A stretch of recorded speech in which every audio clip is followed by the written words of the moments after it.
Today on Brilliance Business TV, we have the wonderful Dr. Jennifer Jones Bryant. Jennifer is a dynamic leadership coach, author, and speaker dedicated to empowering professionals to reach their full potential.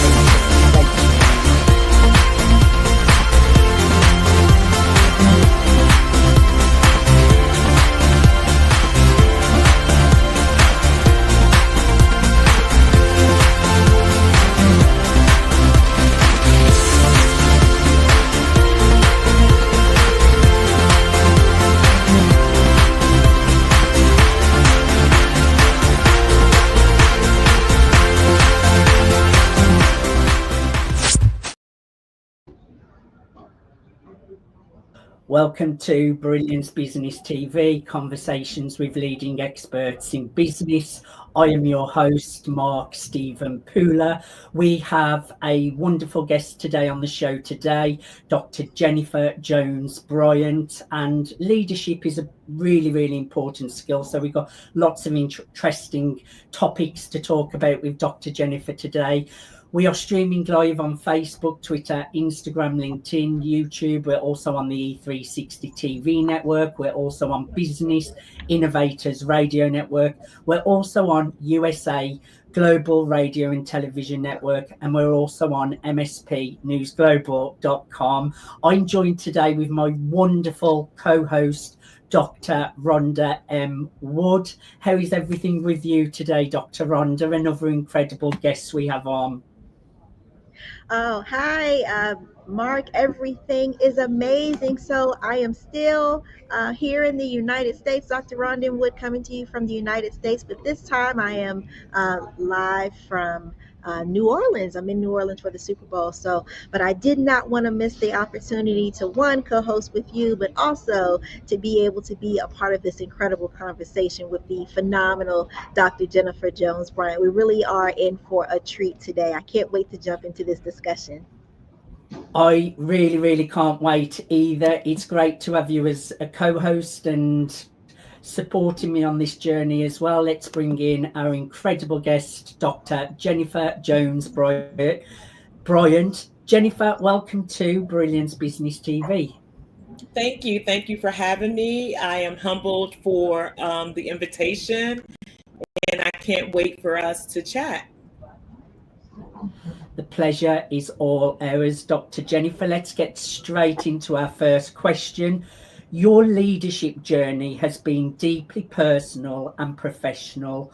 What inspired you to create Reaching From Within, an Empowerment Journey LLC, and how does it help mid-career women step into leadership greatness? Thank you for that question. There are so many reasons and actions that have taken place and examples in my life that served as example. But one that comes to mind, which was very pivotal, was one time I was acting in a leadership role for over a year. And I stayed in that role.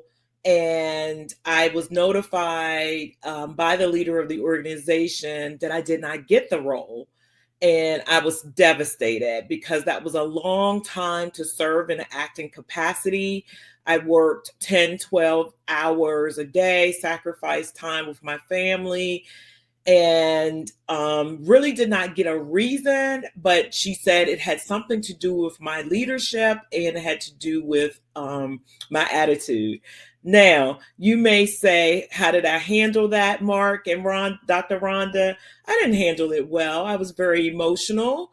I was trying to get a permanent position as a director.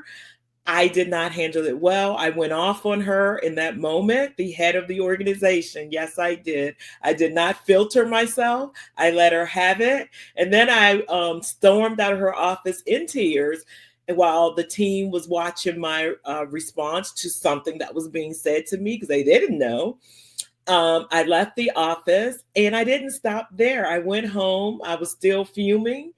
And I went home and I proceeded to write her an email to continue the angriness that I had inside. And I wanted to share it. Not that I keep it to myself. I actually pressed send and I sent it to her and everything. And so, needless to say, that's just a snippet of that. And that probably took me back a whole entire year. Like that set me back. And I didn't have a mentor at that time.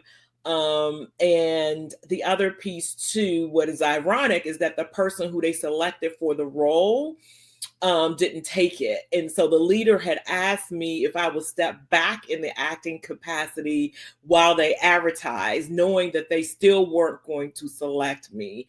That was a hard pill to swallow. I had 2 children to raise. My income was the main breadwinner in the family. So I took it on the chin and I wasn't too happy. The person who they finally selected to put in the role, he said, I know nothing about this job. I'm going to learn from you. And I said to him, well, I'm going to learn leadership from you. So this was a pivotal moment to humble myself and to have a growth mindset. And so to, put a pin on it, Mark, I knew, and it wasn't until retrospect, that I needed to help others who face similar situations. You may ask what happened. I spent probably about 6 months under this other guy's leadership. He and I were really close. When the new leader of the organization came in and the other woman retired, and by the way, we did make amends. Let me make sure I say that. We made amends, and she told me I would be successful. But the new leader that came in, when I met him, he said, I said to him, I know you've probably got an introduction on all of the leaders in the organization, and you probably got an introduction about me. What I will say is I will not say anything negative about anyone. What I ask of you is to see my results and my impact. And I said, I truly want this position. I'm going to vocalize that, but just watch me. 6 months later, he called me in his office and he's like, I'm not going to advertise this role. You got it. I don't know why you didn't get it the first time. So there was a moment of growth, lots of growth that needed to happen. There were so many lessons about my failures in those moments. And I true back to that. And I just been on this mission to help those mid-career who are trying to get to that director level or above. So that's my story. That background. I love your story. I think you handled it pretty well there, Dr. Jennifer. Sending the email, not holding back, saying what you think. I think more people should be like that. Speak your mind. I would recommend not to do that, right? That you listen it different. Maybe the words used would have been different. Yes, watch your language, definitely. But Dr. Rhonda, over to you. Yes, well, thank you, Jennifer, for sharing that story. I do believe there are a lot of people who are trying to get to that upper level of leadership and management who have gone through something similar, myself included. You think you are working towards that goal, you feel like you're a shoo-in, only to sit back and see it being given to somebody else. It is crushing, especially as a woman or a person of color. And sometimes I'm like, well, I wonder if that had anything to do with me not feeling qualified or being qualified. So thank you so much for that story. I think there's a lot of people who can relate to that, which brings me to my the next question, which is about your foundation. So the Step into Leadership Greatness Foundation, it honors your mother's legacy. So how has her story shaped your approach to leadership and empowerment? Thanks for that question, Dr. Rhonda. And yes, I launched Stepped into Leadership Greatness Foundation, Inc. Last year in honor of my mom, who's no longer here. And she's been gone over a decade now. her legacy is about her strength and perseverance. And she raised my brother and myself on her own when I was 5. And because my dad had, my biological dad had passed away from a terrible construction accident. And so on her own, she raised us with a 5th grade education. And I know I had to help her a lot. There were times when it was a huge struggle. My only sibling, my brother at the time, who's no longer here, he was incarcerated during that time too. And so I had to help her later on as I around 17. And she also got diagnosed with schizophrenia and bipolar. So it was a huge, huge struggle for her, but she had an incredible high level of emotional intelligence. And so she imparted in me to keep going. And what I saw from the lessons, in spite of her challenges, she still kept going. And so a lot of folks did not know what I was going through in my senior year of high school and the struggles that I had. And there were people who invested in me. And then I began sharing my story, and there were others who were willing to help me.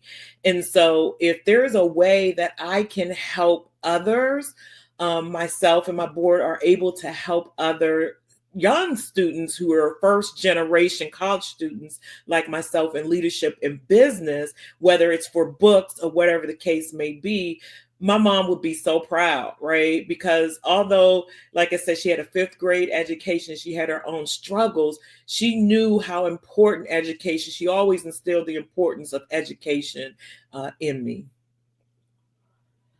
I love that. And I think you show so much strength, Dr. Jennifer, and resilience. And some of those things you have been through, those are challenges, not only business related, like personal challenges, what take a lot of strength and a real strong woman to even overcome some of those challenges. So you should have been on our last campaign, don't you think? Dr. Rhonda, because you are definitely a top woman in business. You definitely should have been named one of the top women in business. Very inspiring. You've recently launched Step Into Leadership Greatness, Volume 3 Anthology. What key themes or insights from this book can help leaders become force multipliers in their organizations?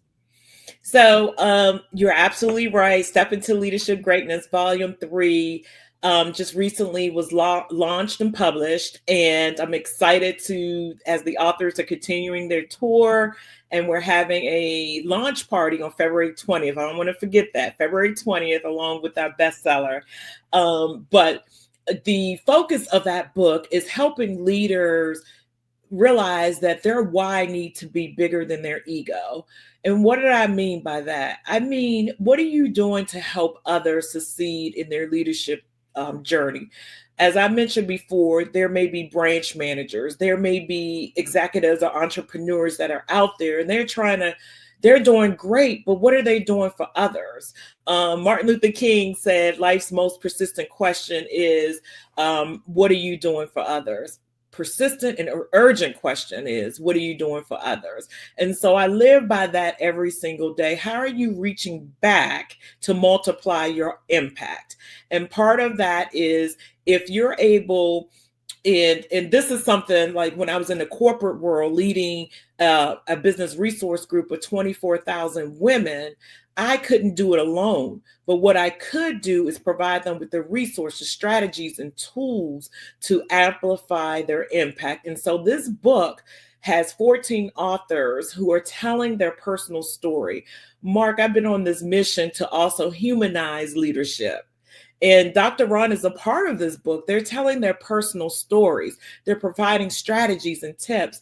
And then there's the educator in me that also include questions at the end for people to reach deep within themselves to say, how can I amplify my own leadership style? Do I have blind spots that need to be addressed? And this book will help, because this book is not going to be able to touch everybody like like I can't touch everybody, but the book can touch everybody, and it's going to go in places where I have not been. And I'm excited about that scalability and amplification.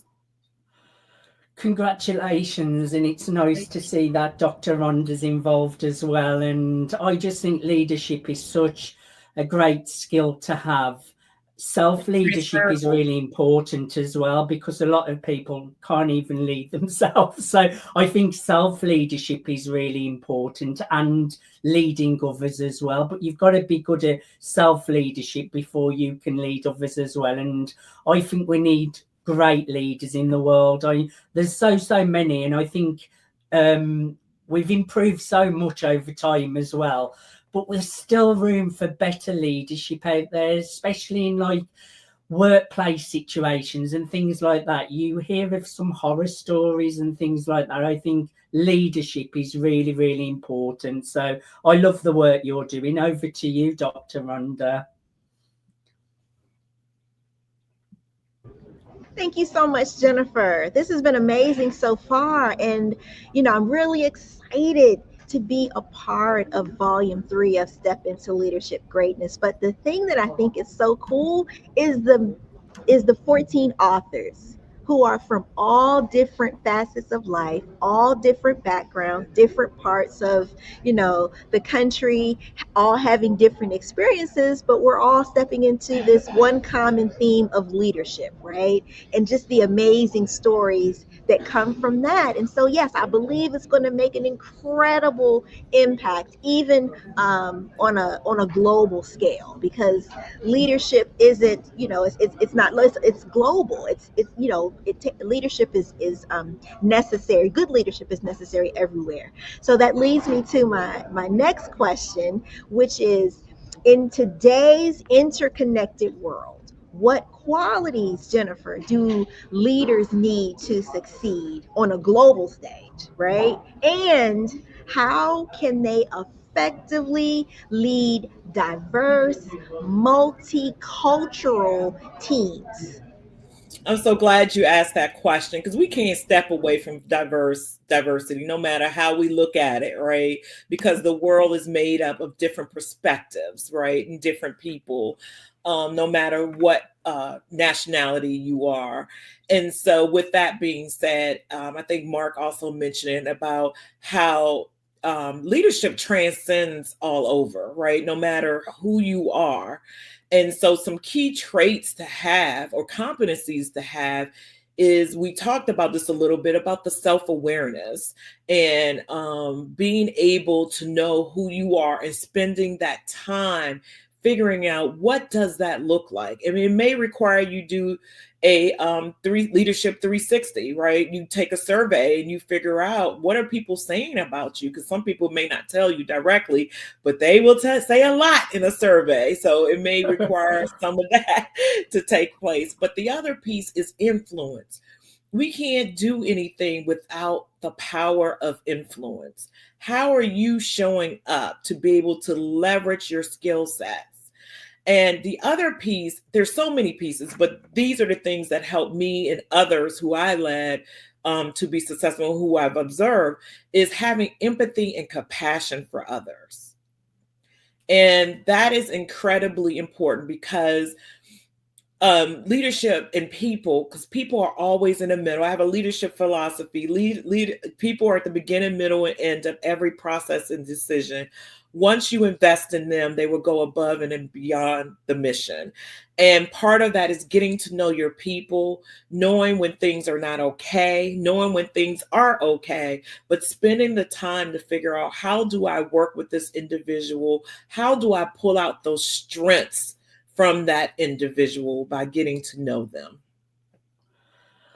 I love it. I think empathy and compassion are definitely things that people need in their skill set. And again, a bit like leadership, some people are lacking empathy and compassion, especially in workplaces and people in higher roles. And that's not me just saying it. It is that a lot of workplaces, they need more empathy, they need more compassion, and I just think it's incredible the work you're doing for professionals looking looking to elevate their careers, what are 3 essential leadership skills they should develop to stand out and succeed? Yeah, that was part of, what I was saying in terms of my response to the last question, right? In terms of your self-awareness, influence, and compassion and empathy. Those are some key skill sets that folks can use. And then the other piece too, there's a book that I always recommend to people. Believe it or not, it's not my book, right? But there's this book by Marshall Goldsmith that is "What Got You There Here Won't Get You There," and that a lot of times where people stay stuck at the manager level and it's hard for them to get to the director because they're still focusing on being that independent contributor and doing the work as opposed to being a visionary and being more strategic. And so that means putting aside some of what they do daily to focus on the bigger picture work. And that's usually what keeps people stuck. And so I work with a lot of folks on, okay, how do we tell your story a little bit differently in terms of what you do, in terms of leading teams, leading people, as opposed to leading individual contributions? I love it. Over to you, Dr. Rhonda.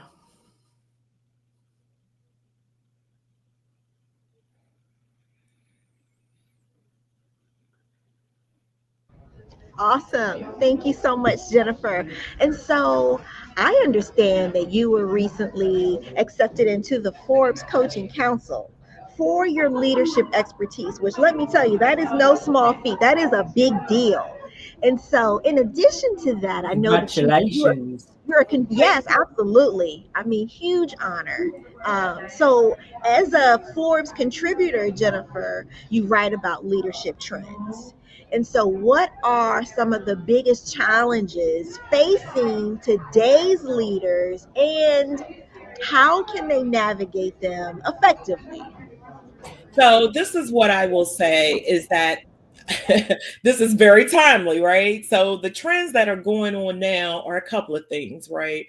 There are 2 challenges in which that are being faced with today's leaders. That includes the diversity, equity, and inclusion challenge, as well as government employees questioning their value, right? Whether or not they will have a job. As a leader of people, navigating folks through the change, number 1 is making sure that you are remaining calm as a leader. And ways of being calm is one thing to say it, but it's another thing to activate it. And so part of my practices is when I get up in the morning, I am looking at my Calm app, I am meditating, I am praying, I'm looking at my Bible verse, I'm calling out my 3 gratitudes for the day. I'm making sure that I do something daily where I'm touching all 5 senses. It might sound silly, but it's the truth. It helps. It helps. And I take deep breaths. It does something good for your nervous system to actually take deep breaths, even if it's 3 or 5 breaths. And then reading whatever the material, because sometimes you get stuff posted on social media. You need to fact check it as a leader. Fact check it. Read it, see it for applicability, go get with other leaders to see how they're handling it. Start your own community of best practices where you're getting with other leaders to find out how they are actually putting standard operating procedures in place to address the various challenges. Those are just a couple of things, but the calmness, because people pick up on your energy. And if you are like hair on fire, upset, and you're leading a team, they're going to mirror that behavior. So just make sure you're checking in with yourself. I agree, actually, Dr. Jennifer. I think the routine part is so important. When I wake up, I do meditation, prayer, I also do breath work on an afternoon where that's breathing exercises to regulate the nervous system. And you said some people might think it's silly. I think it's really important having those little routines through the day to keep you in a good mindset and keep the body all regulated as well. I think that's really, really important. Did you want to add anything to that, Dr. Rhonda? No, I think Jennifer, I mean, she's, she hits it right on the head. She is definitely the leadership guru. I've actually learned a lot just from this conversation in terms of just my own leadership, personal and professional leadership. And I think one of the things that stands out the most is that sometimes we are called to be leaders. Sometimes we're leading even if we don't realize we're leading. People are watching us, observing us, and as she mentioned, mirroring our reactions. So making sure that we are conducting ourselves in a way that is above reproach, because people are looking to us to see, okay, what is appropriate, what is the right way. And so just making sure that that's always, as we say, on the up and up. And that absolutely, I love it. And I say all the time, Rhonda, we're interviewing every day. I have that quote. I've put that out that you're interviewing every day. You don't know who's watching. Right. Brilliant. Definitely. Dr. Jennifer, I know you're offering something on your website, and if people want to connect with you, who should connect with you? Who's best to get in touch with you? Who do you want to connect with, and share more details on that? Absolutely. Our entire conversation centered around those leaders, and I work with mid-career women. Usually my focus group, focus area is 45 to 55 years old. And guess what? I work with others as well, but that's usually my mid-career folks who are trying to make it to that director level or higher. And I service, like I said, people say, oh, do you service men? Absolutely. So go to my website, reachingwithinempowerment.com. I have a leaders toolkit there, absolutely free. And I think it's about 19 pages. They can check that out. And I also have a values handbook there too. So people can check into that as well. People don't realize how much your values play a huge role in your leadership style. And that's a whole different conversation on a different day, but I have those goodies on my website. I would encourage everyone to grab those goodies. Go to reachingwithinempowerment.com. That's reachingwithinempowerment.com. Dr. Rhonda, thank you for coming on as my co-host today. We've got lots more shows coming up as well, which is really incredible. Dr. Jennifer, thank you so much for being my guest today. I thoroughly enjoyed having a conversation with you. Thank you for having me. This was fabulous. I'm always grateful to talk to my friends across the pond. That's what I like to call y'all, my friends across the pond. It's been a pleasure. And again, thank you, Dr. Rhonda. I love the energy you bring to the show as well. My pleasure, Mark. Thank you so much for this opportunity. I love it. You're so welcome. Thank you, everyone, for joining us for Brilliance Business TV, conversations with leading experts in business. Until next time, bye.